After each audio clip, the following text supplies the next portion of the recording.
So the greatest Miami Heat player of all time just announced he's returning for one more season. I feel it's right to ask you guys to join me for one last dance, for one last season. Everything else I have left. So Dwyane Wade just announced he will be back for his 16th NBA season, which is a lot. Right now he's 36 years old, and man, what a career. Because when we look at it, he's announcing that he's going to retire after this one last season. Now, of course, I wish the best for Dwyane Wade in the upcoming season. Hopefully, it's everything he's imagined.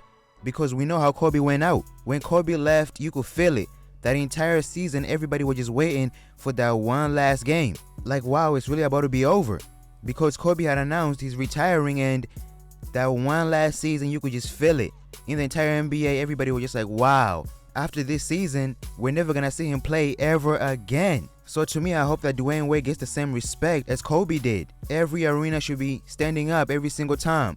D-Wade should get a farewell tour. So many memories he's brought to us as NBA fans. Dwyane Wade still feels like he got something left in the tank. He's not ready to retire. But like I said before, man, this is the last time we get to see Dwyane Wade play. This one last season, this upcoming season.